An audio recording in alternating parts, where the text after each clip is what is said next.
Everyone keeps saying TVs are better than ever. Brighter, OLEDs, smarter processors, bigger screens for less money. But if that's true, why did Consumer Reports just pull its recommendation from multiple budget TV brands over reliability issues? Why are testing labs finding that 20% of certain brands fail within 5 years, while premium brands fail at half that rate? Here's what nobody's telling you. The race to the bottom on pricing isn't creating better value. It's creating cheaper TVs, and there's a massive difference between those two things. The corner cutting is real, it's widespread, and if you bought a budget TV in the last year, you're probably going to find out about it the hard way. The Consumer Reports bombshell. Let's start with the data that manufacturers don't want you seeing.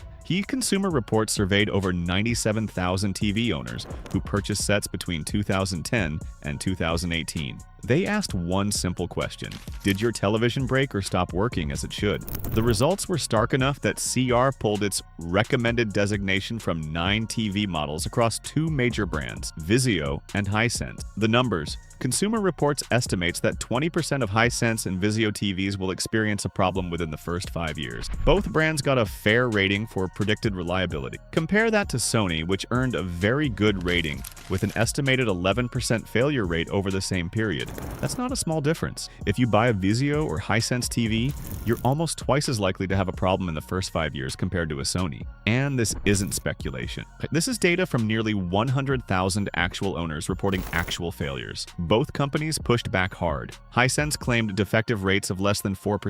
Vizio called the survey deeply flawed and said CR's data sharply diverges from their own internal numbers. But here's the thing. Manufacturers always have rosier data than independent testing. They count failures differently. They exclude certain types of problems. They measure from different baselines. Consumer Reports doesn't have a dog in this fight. They're a non-profit testing organization with no advertising revenue and no reason to trash specific brands. When they say 20% of your TVs will have problems, that's based on what actual owners reported, not what manufacturers claim in controlled lab conditions, or the corner-cutting epidemic. So where exactly are brands cutting corners? First, panel quality. RTINGS tested 100 TVS over 3 years and found that 64% of edge-lit LCD TVS developed uniformity issues, dark patches, bright spots, that cloudy, uneven backlight that ruins dark scenes. For direct lit and full array TVs, only 20% showed similar problems, but edge-lit panels are cheaper to manufacture and let brands hit lower price points. A 65-inch edge-lit TV might cost $80 less to produce than a direct-lit model. Multiply that across 1 million units, and you're looking at $80 million in cost savings. The trade-off? Your TV fails in half the time. Second, component quality. One Vizio owner on Consumer Affairs complained that the plastic legs supporting their TV snapped. Not once, twice. And the company sent replacement legs after the first failure. Those snapped too, causing the TV to fall and damage the owner's furniture. Customer service promised to make it right, then ghosted them. Plastic legs on a device that weighs 40 to 60 pounds. That's not an engineering oversight.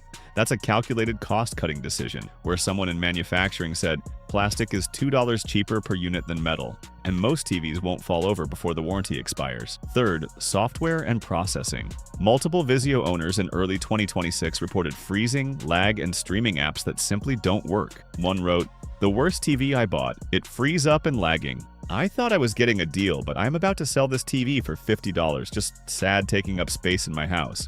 Can't even watch TV and enjoy." Another Vizio owner using an OTA antenna said, "The picture freezes but continues sound 3 to 4 times per half-hour program. Every other TV in their house works fine with the same antenna. Just the Vizio has problems." That's not the antenna. That's the TV's tuner or processing, likely using a cheaper chip that can't handle consistent signal processing. Fourth, thermal management. Samsung's budget U7900F line costs $230 for a 50-inch model. Sounds like a deal, right? RTINGS called it a poor TV. It doesn't work well in bright rooms due to glare issues. It struggles in dark rooms because of subpar black levels. The screen looks washed out in most scenes. Consumer Reports also gave it a low score. For $230, nobody expects perfection. But here's the problem. Samsung used to make decent budget TVs. They've gotten worse. The corners being cut aren't just about hitting a price point. They're about hitting a price point and maintaining margins while component costs rise. Something has to give, and it's always build quality. The memory crisis nobody saw coming. Here's a new wrinkle for 2026 that's going to make this worse. Component costs are spiking. According to market research firm Omdia, TV-specific DRAM prices have increased by 50%. Flash NAND eMMC memory has doubled over the past year. These are the chips that run your TV's operating system, handle app processing, and store settings. They're not optional components. Every smart TV needs them. Manufacturers have three choices when input costs rise: raise prices, accept lower margins, or cut corners elsewhere to maintain margins. Guess which option most brands are choosing? Tom's Guide reached out to multiple TV makers about potential price increases. Kenneth Hong from Hisense said, "The hammer has still yet to drop, but component costs are definitely rising." Most manufacturers didn't respond at all, which tells you they're figuring out how to absorb costs without raising sticker prices. Translation: they're finding new corners to cut. Cheaper LED strips, thinner panel backing, lower quality power supplies, smaller heat sinks. All the invisible components that determine whether your TV lasts 3 years or 7. And consumers won't know until 18 months later when the backlight dims or the panel develops uniformity issues or the power supply fails. By then, the warranty's expired and you're buying another TV. The software disaster. Let's talk about smart TV software, because this is where corner cutting gets really insidious. Multiple Vizio owners in January 2026 reported that their TVs require a $145 activation package to stream anything. The TVs are sold as smart TVs with free features, but without paying for the package, the TV won't stream. It's basically useless as a smart TV. One owner wrote, "They say all the free features you get but don't tell you it will cost $145 to activate the TV.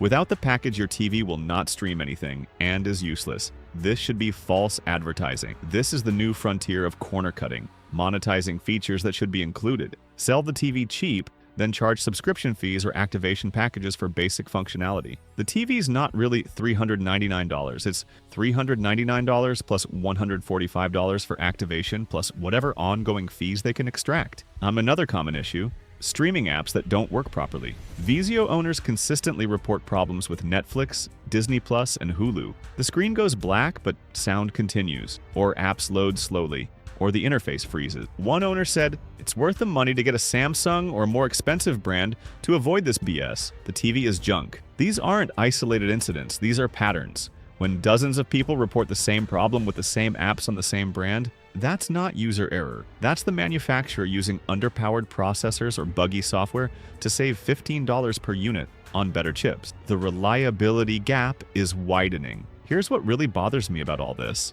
The gap between premium and budget brands used to be smaller. 10 years ago, you could buy a mid-tier Samsung or LG for $600 and get a solid TV that'd last 5 to 7 years. The premium models were better, sure, but the mid-tier was reliable. Now, the mid-tier from budget brands is a gamble. Consumer Reports found sharp differences in owner satisfaction. LG, Samsung, and Sony earned the highest marks.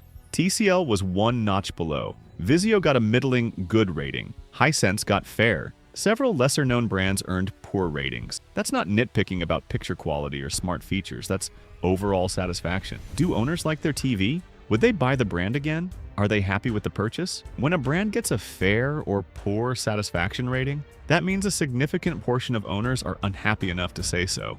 And these surveys don't catch everyone. Most people who have a bad experience don't fill out surveys. They just quietly buy a different brand next time. So if Consumer Reports is seeing 20% failure rates and fair satisfaction ratings based on survey responses, the real numbers are probably worse. Who's still making quality TVs? Look, not every manufacturer is racing to the bottom. Sony still over-engineers their products. Bigger heat sinks, chunkier power supplies, 2-year warranties on flagship OLEDs. Their 2015 XBR models are still running, while budget brands from 2020 are dead. But Sony 55-inch TVs cost $749 to $1,200. LG's OLED and high-end QLED lines have excellent reliability. Samsung's premium models like the S95F and QN90F are legitimately good. The S95F uses QD-OLED technology with anti-glare coating. It's bright, colorful, and built to last, but it costs $1,899 for a 55-inch. Among budget brands, TCL has a better track record than Hisense or Vizio,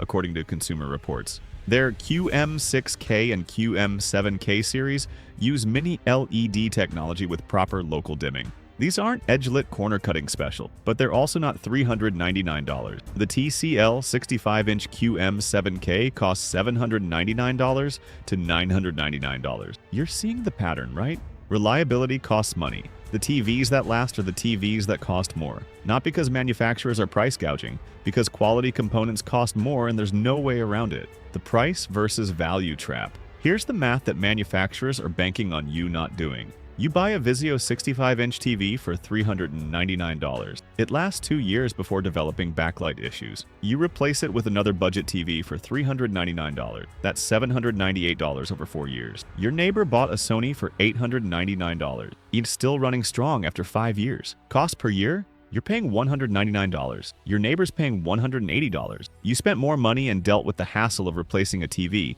setting it up again, and throwing the broken one away. But in the moment, at the store, $399 feels like a steal, and $899 feels like too much. The real cost difference only becomes obvious 2 years later when your TV's dying and your neighbor's is fine. And that's assuming you only replace it once. If you buy 3 budget TVs over 10 years at $399 each, you've spent $1,197. Your neighbor spent $899 once and might not even need to replace it yet. Budget brands know this. They're counting on you making purchase decisions based on sticker price, not total cost of ownership. And it works. Because humans are terrible at long-term cost calculations when faced with short-term savings. The warning signs before you buy. If you're shopping for a TV in 2026, here's how to avoid the corner-cutting brands. First, check if it's edge-lit. If the manufacturer doesn't list backlight type in the specs, it's edge-lit. They would brag about direct lit or full array if they had it. Edge-lit is the single biggest indicator of cost cutting. Second, read Consumer Reports reliability ratings, not just their performance test. A TV can test well in the lab and still fail in 18 months. You need both data points, how it performs when new, and how likely it is to break. Third, avoid brands with fair or poor reliability ratings unless you're buying an extended warranty. Hisense, Vizio, Element, RCA, and Westinghouse all have subpar rating. That doesn't mean every model will fail, but your odds are fourth. Check recent owner reviews, not launch review. Professional reviews test TVs for a few weeks.